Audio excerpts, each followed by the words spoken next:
Donald J. Trump is calling for a total and complete shutdown of Muslims entering the United States until our country's representatives can figure out what the hell is going on.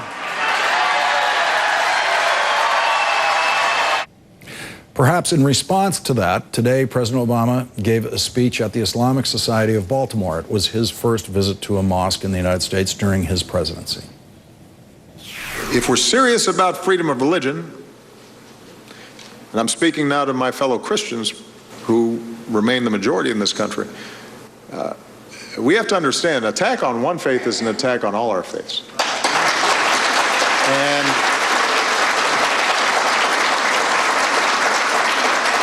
And when any religious group is targeted, we all have a responsibility to speak up. And we have to reject a politics that seeks to manipulate prejudice or bias and targets people because of religion. The president had this message for young people. I want to speak directly to the young people who may be listening. You know, in our lives, we all have many identities. We are sons and daughters and brothers and sisters. We're classmates. We're Cub Scout troop members. We're followers of our faith. We're citizens of our country. And today, there are voices in this world, particularly over the internet, who are constantly claiming that you have to choose between your identities. As a Muslim, for example, or an American, do not believe them. If you're ever wondering whether you fit in here, let me say it as clearly as I can. As President of the United States, you fit in here, right here. You're right where you belong. You're part of America, too.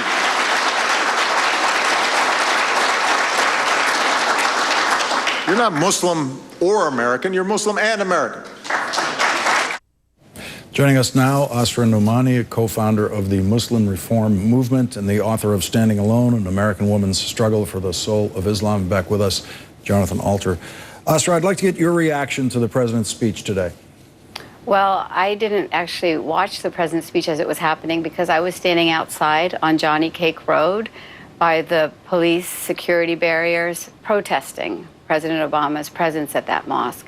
While his words are wonderful in theory, what he doesn't seem to understand is that many of us as Muslim women try to go into these mosques as places where we believe we belong, and we are told to go to back doors and to go through back stairwells into basements and into balconies.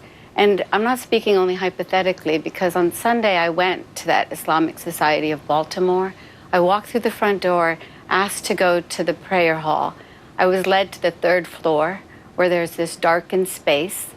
It looks over the beautiful, majestic space that you can see President Obama speaking in. All of those people who are there are allowed entry on this special interfaith day, and women are unfortunately barred in 2 out of 3 mosques in America with conditions that are separate and unequal.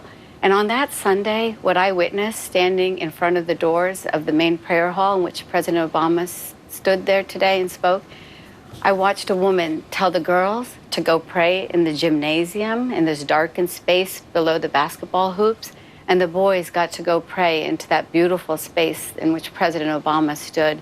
And so I think while his words are wonderful in principle, what they don't reflect is the struggle that we are having within our own faith for the soul of Islam.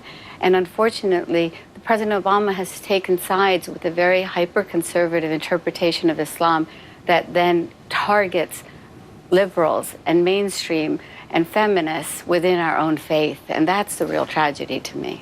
Jonathan.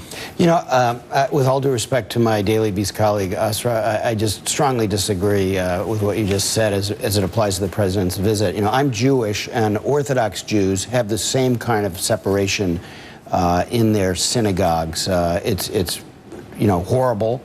I think it's a blight on my faith that they do that. But that's not what the president's appearance was about.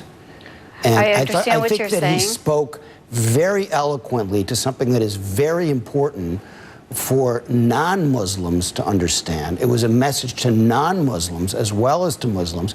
He wasn't trying to settle various disputes within Islam. He was trying to talk about what it means to be an American. And this is something that we need to hear now very much. I think we're going to miss this man when he leaves the presidency. You may need to hear Not this. me.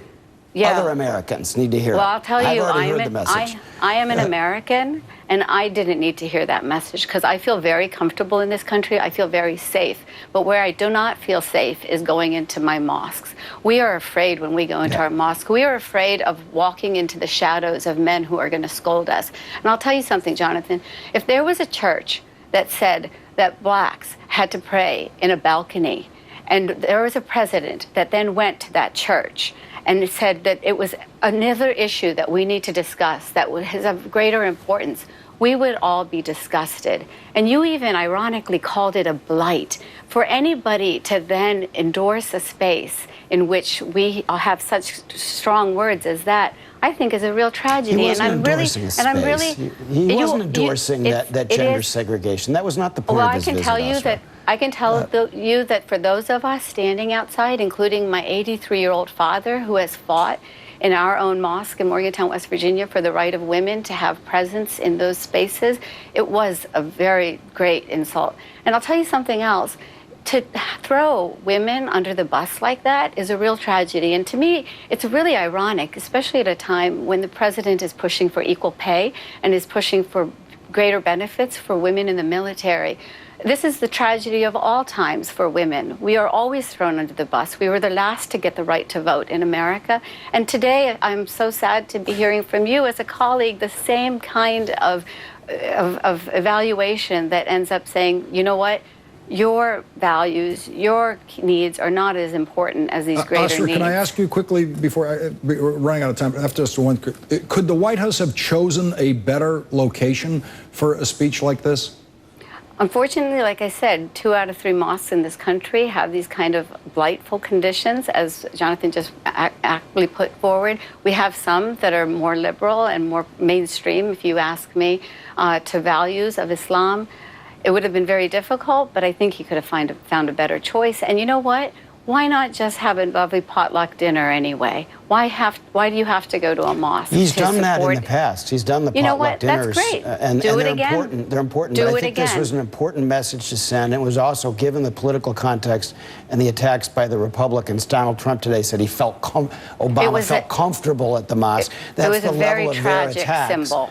And I think he's trying to say to them, he's trying to push back and say to all of them, say to the entire Republican Party and the American people, Muslims are Americans too. This is an extraordinarily important message. We know that we are Americans. You might know it, but they don't. Donald Trump doesn't know it. We do not. We do not need to speak to Donald Trump in order to define our agenda.